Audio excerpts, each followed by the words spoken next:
오늘 예수님의 비유입니다. 예수님이 한 주인이 포도원을 만들어서 농부들에게 세를 주고 맡겼습니다. 그리고 그는 타국으로 갔다 그랬습니다. 예수님 당시에 그런 사람들이 많이 있었습니다. 여러 군데 포도원이나 농장을 두고 농부들에게 맡긴 그런 사람들이 많이 있었습니다. 어떤 이들은 로마에 거주하기도 하고 그죠. 이제 추수철이 되어서 주인이 포도원에 종들을 보내었습니다. 열매를 얻기 위함이라고 했습니다. 해마다 추수되면 주인에게 수확의 일부를 나누어 주었습니다. 그 당시는 대략 한 절반 정도 이렇게 나누었다라고 말하고 있습니다. 마땅히 주어야 하는 것이지요. 그런데 올해는 농부들이 거부했습니다.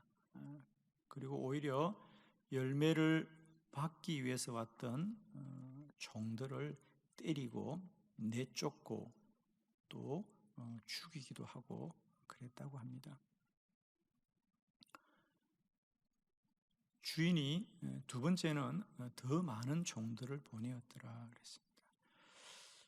역시 그 종들도 때리고 내쫓고 죽이고 그랬다 그랬습니다.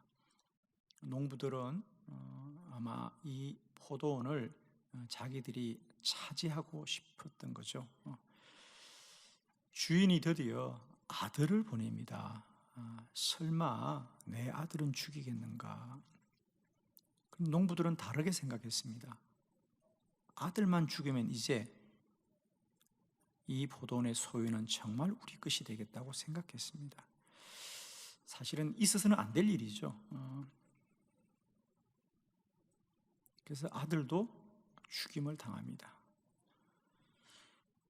자, 이제 악하지만 농부들이 생각한 대로 다 되었죠. 아들을 죽이더라 그랬어요. 그러면 악하지만 이 포도원은 농부들이 생각한 대로 그들의 소유가 되어야 할 것입니다. 그런데 예수님은 그 농부들이 아들을 죽이더라고 하는 것까지 말씀을 하시고는 그곳에 있는 사람들에게 질문을 던집니다. 그곳에는 대제사장들과 종교 지도자들이 있었다 그래요. 오늘 이 비유는 예수님이 성전에 있을 때 예수님 주변에 와서 예수님이 성전에서 말씀 전하는 것에 대하여 종교 지도자들이 당신은 무슨 권위로 이런 말씀을 전하느냐고 주님께 책망하는 자들에게 하신 비유의 말씀입니다. 그죠? 그들에게 말씀하시는 겁니다. 그러면 주인이 오면 이 농부들을 어떻게 하겠느냐? 주인이 올 때에 여러분의 생각에는 이 농부들을 어떻게 할 것 같습니까? 물론 그들은 주인이 오면 그 악한 사람들을 다 심판하고 그 포도원은 앞으로 제때에 열매를 바칠 만한 다른 농부에게 줄 것이다 라고 말합니다. 당연한 이야기죠. 오늘 이 농부들은 왜 이렇게 어리석었을까요? 그렇습니다. 그들은 주인이 올 줄을 몰랐던 거죠. 주인이 올 줄을 몰랐습니다. 오늘 이 포도원 주인이 올 때에 모든 일은 다 반전이 일어납니다. 오늘 이 시대를 사는 우리들도 하나님을 알기를 원합니다.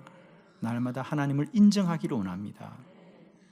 하나님은 반드시 우리와 함께 하시고 하나님은 우리의 모든 걸 다 아시고 하나님을 알아야 합니다. 오늘 포도원 주인이 올 때에 어떤 일이 일어나는지 오늘 이 비유를 통하여 함께 은혜 받는 저와 여러분 되기를 축원합니다. 주보를 참고하시면서 세 가지 말씀 함께 보겠습니다. 첫 번째, 주인이 모든 것을 준비해 두었습니다. 마태복음 21장 33절 말씀을 다 같이 합독합니다. 시작. 다른 한 비유를 들으라. 한 집 주인이 포도원을 만들어 산울타리로 두르고 거기에 즙 짜는 틀을 만들고 망대를 짓고 농부들에게 새로 주고 타국에 갔더니. 아멘. 오늘 이 포도원에서 일을 하던 농부들이 어느 날 이 포도원에 욕심을 갖게 되었습니다. 매년 세를 잘 바쳤습니다. 그런데 올해는 그런 생각이 들었습니다. 이걸 주인하고 반반씩 나누어 갖는 것이 아니라 우리가 다 가지자. 왜? 일은 누가 하는 거죠? 농부들이 하는 겁니다. 생각해 보니까 주인한테 바치는 게 어느 날 억울한 거예요. 일은 우리가 다 하는데 왜 주인에게 바쳐야 돼? 라는 생각이 들었고요. 그리고 이 포도원이 왠지 탐이 납니다. 왜? 포도원에 포도들의 소출이 많이 나는 거예요. 아마 이 포도원이 소출이 나지 않는다면 이 농부들이 욕심을 내지 않았을 거예요. 근데 포도원이 농사가 잘 되는 거예요. 그죠? 오늘 예수님은 비유의 말씀인데 그냥 포도원에 농부들이 일을 하더라 이렇게 하지 않고요. 우리가 유심히 보면 이 포도원이 마치 그림을 그릴 듯 아주 자세하게 주님이 말씀해 주고 있죠. 여러분 33절 한번 보시겠습니까? 거기 보면 한 집 주인이 포도원을 만들고 주인이 만들고 그 다음에 산 울타리를 둘러주었다는 거예요. 왜? 포도원에는 늘 짐승들이 많이 오지요. 그래서 그 짐승들이 오지 않도록 울타리를 잘 쳐주었고요. 그리고 거기에는 그 포도원 안에 포도를 수확하면 바로 포도주를 담글 수 있도록 즙을 짜는 틀을 만들어 두었다 그랬어요. 보통 이 틀은 마을에 하나씩 가지게 되는데 이 포도원은 아마 규모가 있는 것 같아요. 그죠? 그러니까 그 포도원 안에 그러니까 이렇게 생각하면 됩니다. 포도주 틀이 있다는 것은 그 집에 우물을 하나 가지고 있는 것과 같은 거예요. 마을에 우물 하나 갖기가 쉽지 않은데 그 포도원에는 포도주를 즙을 짜는 틀이 있다는 것은 꽤 규모가 있는 거죠. 그리고 망대도 만들어 두었다는 거죠. 아주 높은 망대입니다. 그래서 아래는 주로 창고를 사용하고요. 위는 망대니까 그 포도원에 최소한 망대가 있다는 것은 규모가 있는 포도원이라는 것이죠. 누가 만들어 주었다고요? 주인이 다 만들어 주었어요. 일을 할 때는 주인이 하는 게 하나도 없고 우리가 일하는 것 같은데 그래서 억울한데 사실 돌아보면 그 모든 것은 누구의 것이다? 주인의 것입니다. 거기다가 더 귀한 것은 그렇게 주인이 망대를 짓고 마지막 절 뭐라 그랬습니까? 농부들에게 세를 주고 타국에 갔더라 그래요. 농부들에게 맡긴 거예요.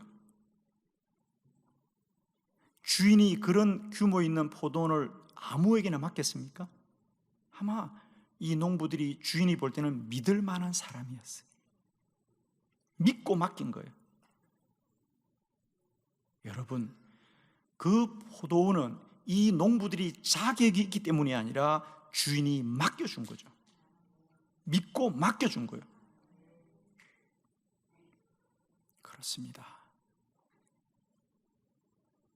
그 농부들이 어리석었던 것은 이것이 우리 것이 아니라 주인의 것이라는 것을 잊어버렸던 겁니다.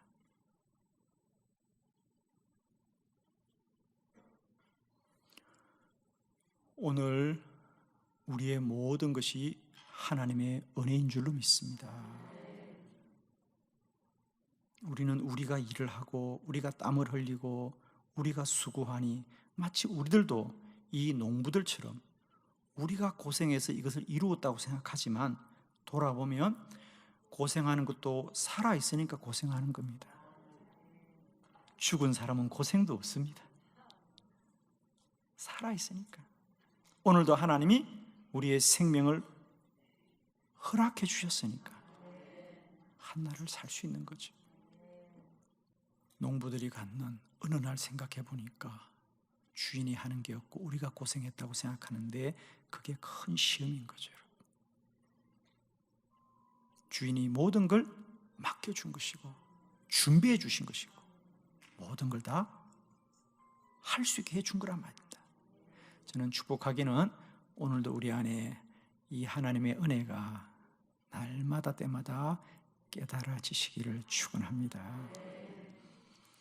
두 번째, 주인은 더 많은 종들을 보냅니다. 마태복음 21장 35절로 36절의 말씀을 교독합니다. 35절, 농부들이 종들을 잡아 하나는 심히 때리고 하나는 죽이고 하나는 돌로 쳤거늘 다시 다른 종들을 처음보다 많이 보내니 그들에게도 그렇게 하였는지라. 아멘.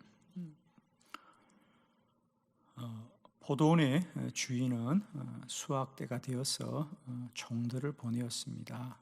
열매를 얻기 위함이었죠. 그런데 욕심이 생긴 농부들이 그 종을 때리고 내쫓고 죽였더라 그랬습니다. 주인이 그 소식을 들었습니다. 사실 보통 주인 같으면 아니 세를 받으러 가는 종을 죽였다고요? 어떻게 가만히 있겠습니까? 곧장 군사들을 보내어 그 불의한 농부들을 내쫓을 것입니다. 그런데 오늘 이 비유의 주인은 두 번째, 더 많은 종들을 보냅니다. 군사를 보낸 게 아닙니다, 여러분. 종들을 보내어서 다시 열매를 구합니다. 그 말은 무슨 말이죠? 그 농부들의 불의함을 주인은 용서해 준 거죠. 용서해 준 겁니다. 지금이라도 소출을 바치라는 겁니다. 지난번에 했던 그 일은 묻어두겠다는 겁니다. 아마 그 일을 묻어두지 않았다면 주인은 당장에 군사를 보냈을 겁니다. 근데 주인은 그들을 용서해 준 겁니다. 더 많은 종들을 보냈다는 얘기는 뭡니까? 이번에는 그렇게 하지 말아라는 겁니다. 그 농부를 해치려고 더 많은 종들을 보낸 것이 아니라 그 농부들이 종들을 해치지 않게 하려고, 딴 생각하지 못하게 하려고 더 많은 종들을 보내어서 제발 이러지 말아라, 제발 이러지 말아라, 이렇게 하면 안 되는 거야. 그리고는 더 많은 종들을 보내서 이번에는 그렇지 않겠지 그랬는데 안타깝게도 농부들은 그 종들도 내쫓고 때리고 죽였다 그랬습니다. 그러자 주인은 마땅히 군사를 보내야 하지만 어떡할까? 종들을 많이 보내도 저들이 여전히 거역하는구나, 이러면 안 될 텐데, 그래서 그래 아들을 보냅니다. 아들아, 네가 가보아라. 너야 그들이 설마 죽이겠니? 아들을 보낸 이유는 그들을 끝까지 용서하고자 하는 주인의 마음입니다. 그런데 어리석게도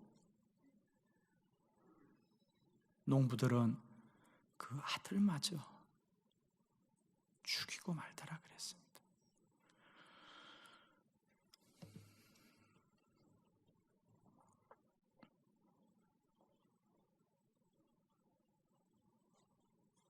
농부들이 어리석었던 것은 그 주인이 더 많은 종들을 보내고 아들까지 보낼 때 그 주인의 마음을 알아야 합니다. 아, 주인이 우리를 용서해 주었구나, 용서해 주었구나. 근데 그 마음을 도무지 알지 못하고 오히려 그 마음에 대적을 하여서 그들은 결국 멸망을 하고 말지 않습니까? 사랑하는 성도 여러분, 우리가 어제도 살고 오늘도 더 하루 살 수 있는 기회가 주어졌다면 이것은 우리가 사는 것이 아니라 하나님이 용서해 준 하루다. 하나님이 용서해 준 하루다.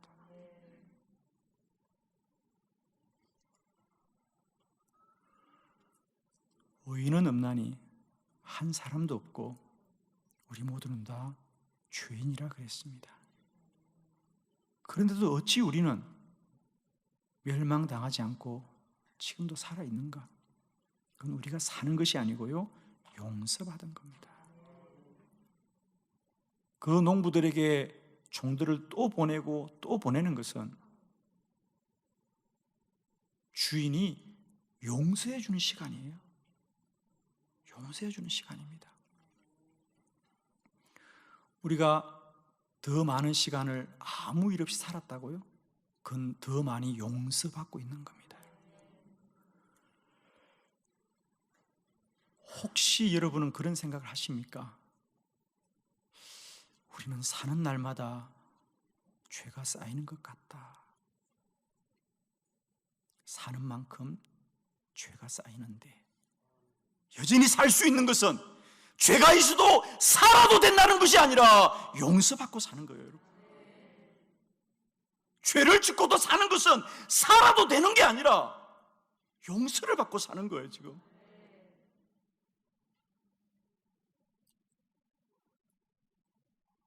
오래됐다고요? 오래 용서받고 있습니다, 여러분.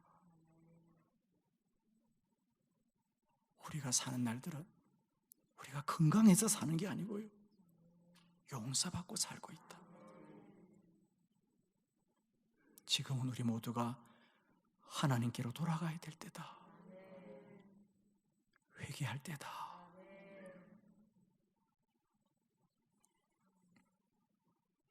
종들을 보내고 더 많은 종들을 보내고 마침내 아들을 보내는 주인의 마음은 하나님의 마음입니다. 지금은 우리 모두가 용서받은 시간을 살고 있습니다. 그러나 이 시간이 그렇게 길지가 않습니다, 여러분. 세 번째 말씀 보도록 하겠습니다. 주인은 아들을 보냅니다. 마태복음 21장 37절로 38절입니다. 37절, 후에 자기 아들을 보내매 이르되 그들이 내 아들은 존대하리라 하였더니 농부들이 그 아들을 보고 서로 말하되 이는 상속자니 자 죽이고 그의 유산을 차지하고자 하여. 아멘. 드디어 농부들은 아들마저 죽이고 맙니다.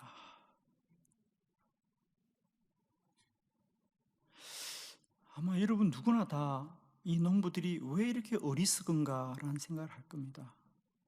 왜 이렇게 어리석을까? 왜 하지 말아야 될 일들을 할까?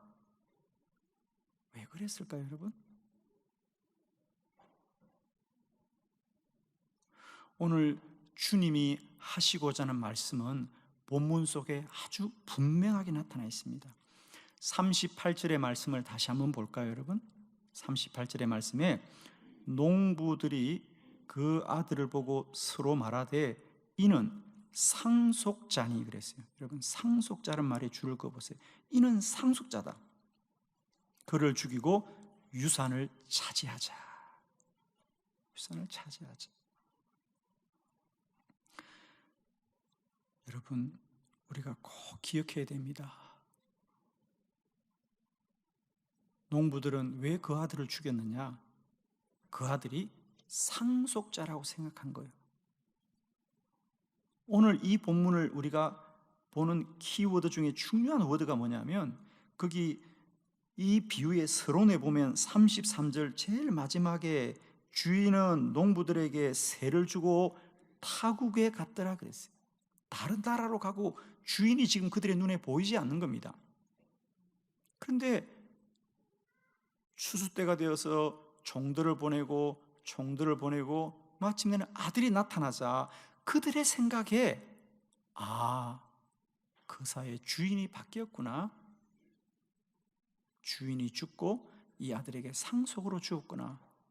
그러면 정말 이 아들만 죽이면 이 유산을 우리가 차지하는구나 라고 생각한 거죠.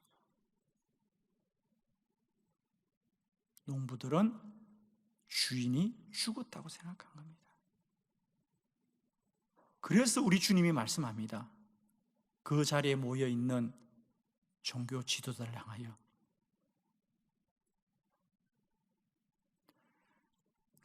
놀라운 말씀이죠. 주인이 올 때에, 포도원 주인이 올 때에 어떻게 할 것 같으냐?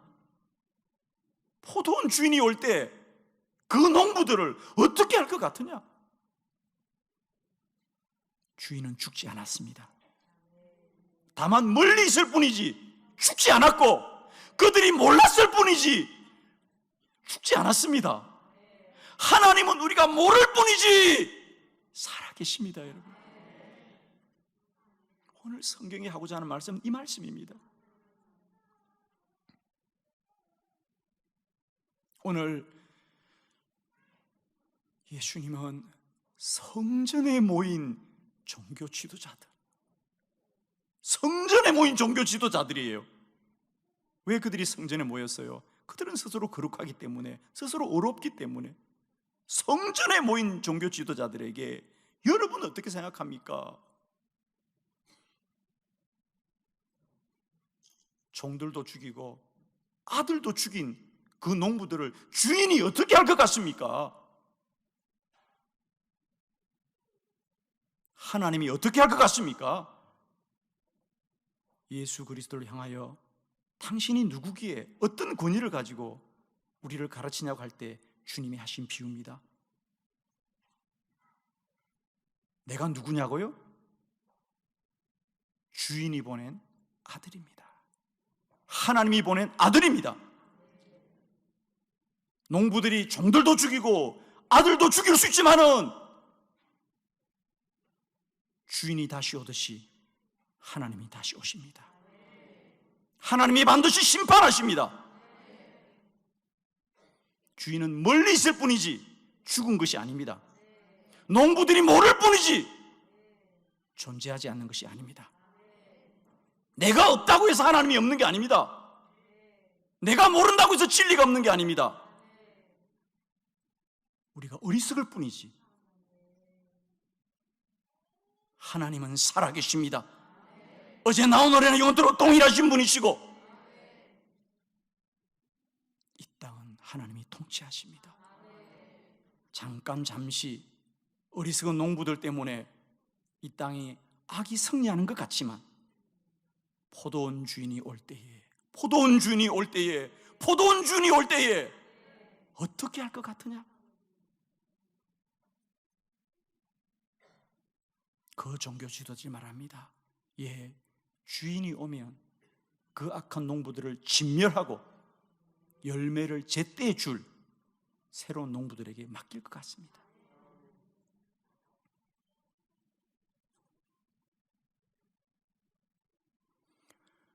주님은 그 종교 지도자들에게 끝내 죽임을 당했습니다. 그러나 그 주님은 다시 부활하셨고 우리의 영원한 구원자가 되셨습니다. 사랑하는 성도 여러분, 우리가 어리석어 주인이 다시 올 것 같지 않게 생각하지만 믿음은 우리 어리석음 속에 있는 것이 아니고 진리 대신 우리 하나님 안에 있는 것이, 우리가 다시 한번 깨닫게 되길 정말 원합니다. 우리는 우리가 그냥 사는 거로 끝나지 않고요, 반드시 포도원 주인이 오면 그들의 악함을 심판하듯이 하나님은 살아계신 하나님이다. 하나님은 우리를 아시는 하나님이다. 하나님은 오늘도 우리를 통치하시는 하나님이다. 하나님 어제나 오늘이나 영원토록 살아계신 하나님이고 우리와 함께 하시는 하나님이심을 믿으시고 오늘도 포도원 농부의 어리석음을 날마다 때마다 이기시고 우리 하나님께 영광 돌려드리는 저와 여러분 되기를 축복합니다.